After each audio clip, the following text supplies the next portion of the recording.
Corona के बढ़ते मामलों के बीच इस बीमारी पर देश में अब आयुर्वेद चिकित्सा पद्धति से भी इलाज शुरू हो चुका है। हालांकि न आयुर्वेद और न ही एलोपैथी चिकित्सा पद्धति के पास इस बीमारी को लेकर कोई दवा उपलब्ध है, पर दावा किया जा रहा है कि इस बीमारी पर आयुर्वेद द्वारा किया गया ट्रीटमेंट बेहतर रिजल्ट दे रहा है। देश में केरल पहला राज्य है जिसने ऐसा किया। ऐसी स्थिति में जब कोरोना पर इलाज की कोई लेकर दवा उपलब्ध नहीं है, तो क्या आयुर्वेद बेहतर विकल्प के रूप में साबित हो रहा है? देखिए हमारी इस रिपोर्ट में। देश भर में कोरोना के मामले लगातार बढ़ रहे हैं, स्थितियां चुनौतीपूर्ण होती जा रही हैं, मगर अब तक इस जानलेवा संक्रमण को इंसानी शरीर से कैसे हटाया जाए, ऐसी कोई दवाई नहीं बन पाई है। कोरोना को मात देने के लिए दुनिया भर में रिसर्च कर दवाई बनाने की कोशिशें जारी है।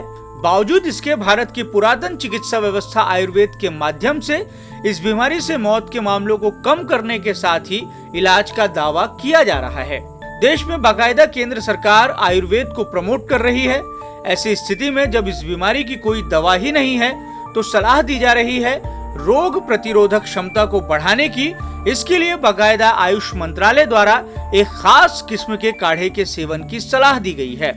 आयुष मंत्रालय ने इस काढ़े को कोरोना के दौर में इस्तेमाल करने की विधि को देश के जिन चुनिंदा 18 डॉक्टरों के सलाह पर दी है, उनमें से एक है नागपुर के आयुर्वेदिक डॉक्टर जयंत देवपुजारी। जयंत देवपुजारी आयुष मंत्रालय की स्वदेशी चिकित्सा पद्धति के लिए शोध और गाइडलाइन जारी करने वाली central council of Indian medicine की बोर्ड ऑफ गवर्नर्स के अध्यक्ष भी हैं। उनके मुताबिक देश के कई हिस्सों में कोरोना संक्रमित मरीजों पर आयुर्वेदिक दवाइयों की प्रैक्टिस शुरू भी हो चुकी है।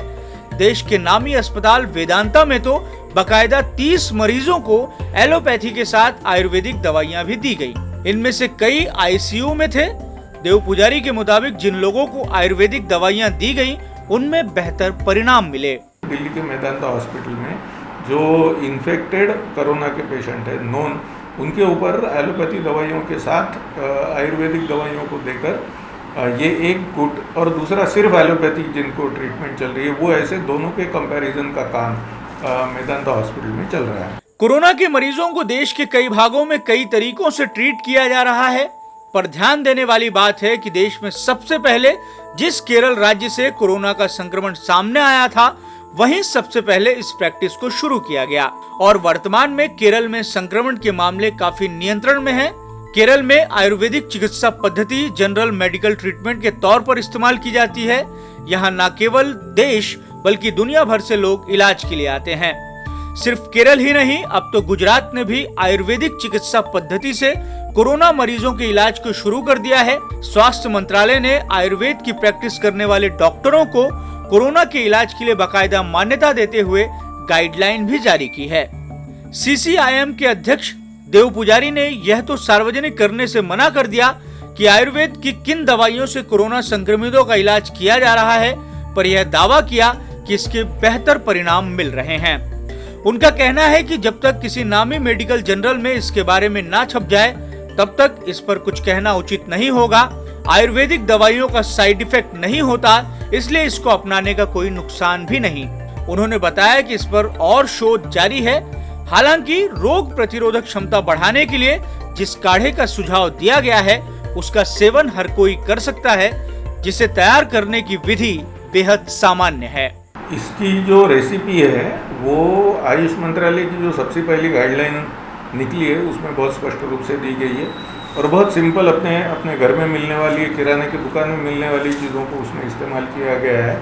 जैसे दालचीनी है, काली मिर्च है, तुलसी है, मुनक्का है, इसी टाइप से अपना अदरक है, उसमें कुछ मात्रा में इन्हीं चीज़ों को मिलाकर काढ़ा करने के लिए बोला है। अब इस काढ़े की गोलियां भी कुछ कंपनियों ने लाई है और कुछ कंपनियों ने, जिसको आयुर्वेद की भाषा में भरड़ बोलते हैं, क्रूड, जिसको डाल के उसको उबाला जाता है, ये भी लाया गया है। तो वो जो प्रिस्क्राइब परसेंटेज, यानी ये कितना चाहिए, ये कितना चाहिए, ये कितना चाहिए, उसका एलोपैथी में जिस प्रकार से मिलीग्राम के हिसाब से काम चलता है, वैसे आयुर्वेद में चलता नहीं। 19-20 उसमें रहता है जब क्रूड फॉर्म में रहता है। लेकिन मेन ये इंग्रेडिएंट को लेकर आप यदि एक गिलास पानी में उसको उबालते हैं आधे करके और छान लेते हैं उसमें, और जिसको शक्कर की बीमारी नहीं है, मधुमेह नहीं है, उसमें वो शहद डाल सकता है, और जिसको शक्कर की बीमारी है उसमें थोड़ा सा हल्का सा नींबू डाल सकता है। तो वो बड़ा जायकादार बनता है उसका, और वो दिन में 2 बार उसने लेना चाहिए, ऐसी वो बेसिक एडवाइस है। कोरोना की रिसर्च में अब तक जो बात सामने आई है उसके मुताबिक इस संक्रमण का सबसे अधिक रिस्क सांस से संबंधित बीमारियों से ग्रसित लोगों के लिए है। आयुर्वेद की एक जड़ी बूटी जिसकी चर्चा इन दिनों खूब हो रही है, अश्वगंधा, उसके बारे में दावा है कि सांस की बीमारियों में यह रामबाण की तरह काम करती है। कई जगहों पर अश्वगंधा से बनने वाली दवाइयों का कोरोना से ग्रसित लोगों में इलाज में इस्तेमाल होने की जानकारी है। अगर ऐसा है और लोग स्वस्थ भी हो रहे हैं तो यह देश के लिए गर्व की बात होगी।